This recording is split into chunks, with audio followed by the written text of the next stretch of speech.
कहते हैं पहाड़ों वाली माता वैष्णो देवी सबकी मुरादें पूरी करती है। आइए सभी प्रेम से बोलिए जय माता दी। माँ वैष्णो मित्र मंडली परिवार से जुड़े हुए समस्त माँ के प्रेमियों को जिला रियासी केंद्र शासित प्रदेश जम्मू व कश्मीर से सोमरा शर्मा की तरफ से प्रेम भरी जय माता दी। साथियों, अलग अलग सोशल नेटवर्किंग से जुड़े हुए सभी परिजनों को मेरी तरफ से व इस पूरे परिवार की तरफ से हार्दिक स्वागत करता हूं। आप सब जानते हैं साथियों, 2 साल पहले मैंने माँ वैष्णो देवी के पवित्र पेज को बनाया था। मेरा मकसद यही था कि देश विदेश से आने वाले श्रद्धालुओं को वैष्णो देवी यात्रा के संबंधित समय समय पर जानकारी साझा करना। मैंने आप सब परिजनों को ये बात साझा की थी कि उस समय मेरे कई चाहने वालों ने ये बात मुझसे कई बार बोली थी कि ये सिर्फ बेकार का काम है, ये काम सिर्फ समय बर्बादी का काम है। कई दोस्तों ने मुझे ये भी बोला था कि सोमरा शर्मा कुछ और काम कर लो, कुछ और गंभीर काम कर लो। साथियों, शुरुआती दिनों में मुझे भी यही लगता था कि सच में ये बेकार का काम है। आधार शिविर कटरा में ही होटल में काम करता था। दिन में जितने भी मुझे श्रद्धालुओं से मुलाकात करने का सौभाग्य मिलता था, उनमें से कुछ मेरे लिए परिवार के सदस्य की तरह हर रिश्ते बन जाते थे। बस इन्हीं रिश्तों को मोतियों की तरह समझा मैंने, और आज देखते ही देखते मेरे इसी पेज पर 70,000 से भी ज़्यादा सदस्य देश ही नहीं बल्कि विदेशों से भी मेरे मित्र जुड़ चुके हैं। इतना ही नहीं, बहुत सारी बहनों का प्यार भी मुझे देश के अलग अलग प्रांतों से मिल रहा है। इसी पेज से जुड़ी हुई हज़ारों माँओं का प्यार और आशीर्वाद मुझे हर दिन प्राप्त हो रहा है। इसके अलावा फेसबुक पर ही एक समूह भी मैंने कुछ महीने पहले ही बनाया था। उसमें भी अभी तक की ये संख्या 15,000 हो चुकी है। अब मैं कह सकता हूँ कि मेरा फेसबुक परिवार तीव्र गति से एक अच्छी सोच के साथ, सकारात्मक भाव के साथ आगे से आगे जा रहा है। सोमरा शर्मा फेसबुक परिवार के सभी सदस्यों का आए दिन मुझे सुझाव मिल रहा है कि आगामी साल में हम माँ वैष्णो देवी के दरबार में एक मिलन समारोह करेंगे।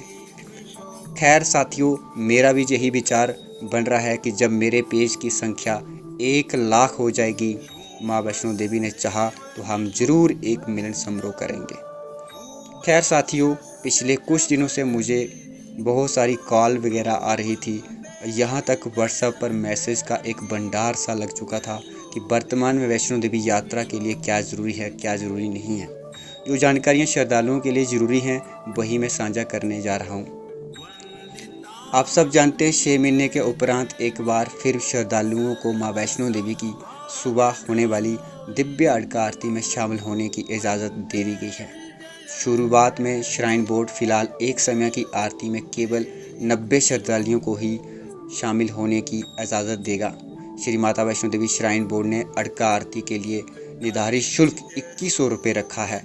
श्रद्धालु शुल्क अदा कर इस दिव्य आरती में शामिल हो सकते हैं। वर्तमान में वैष्णो देवी की यात्रा श्री माता वैष्णो देवी श्राइन बोर्ड ने जम्मू कश्मीर को छोड़कर देश के अन्य राज्यों से आने वाले श्रद्धालुओं की संख्या को दुगना करते हुए 1000 श्रद्धालु प्रतिदिन निर्धारित कर दिया है।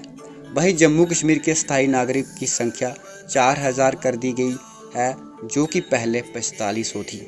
वैष्णो देवी यात्रा में आने वाले श्रद्धालुओं को हर सुविधा बड़ी आसानी से प्राप्त हो रही है, जैसे हेलीकॉप्टर सेवा, बैटरी कार सेवा तथा पैसेंजर केबल कार सेवा भी सुचारू रूप से श्रद्धालुओं के लिए उपलब्ध करवाई जा रही है। साथियों, बाहरी राज्यों से आने वाले श्रद्धालुओं को विशेष तौर पर अपना कोरोना वायरस का टेस्ट की रिपोर्ट व यात्रा पर्ची के साथ ही यात्रा करने की अनुमति दी जाएगी। आप जो टेस्ट करवा कर लाओगे, उस टेस्ट के अलावा यहाँ कटरा वैष्णो देवी में भी एक टेस्ट आपका ज़रूर होगा, जिसकी रिपोर्ट आधे घंटे के भीतर आपको प्राप्त हो जाएगी। प्रिय फेसबुक परिजनों व मेरे इस पेज से जुड़े हुए सभी सदस्यों से मैं कहना चाहता हूँ, आपको किसी भी प्रकार की वैष्णो देवी यात्रा के संबंधी जानकारी चाहिए तो आप कमेंट सेक्शन में अपनी टिप्पणी रूप में प्रश्न कर सकते हैं।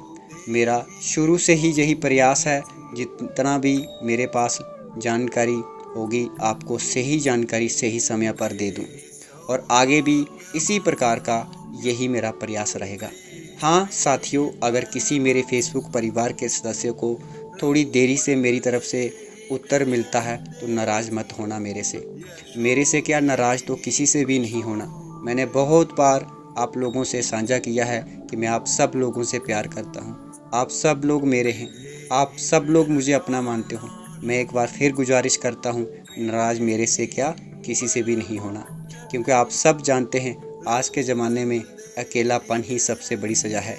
इसी अकेलापन को दूर करने के लिए मैंने रिश्तों का कारवा बना लिया है। इन्हीं बातों के साथ अपने दोस्त सोमराज शर्मा को दीजिए अनुमति, लेकिन याद रखिए मेरी ये आखिरी इस पोस्ट की बात। साथियों, अपने लक्ष्य की ओर अग्रसर होकर आगे बढ़िए, मुस्कुराइए, प्यार दीजिए, प्रशंसा कीजिए और बस आगे बढ़ते चले जाइए। ज़िंदगी में आप जो कुछ भी पाना चाहते हैं वही बांटना सीखिए। आप जैसा बीज बोएंगे वैसा ही फल काटेंगे। धन्यवाद। जय माता दी।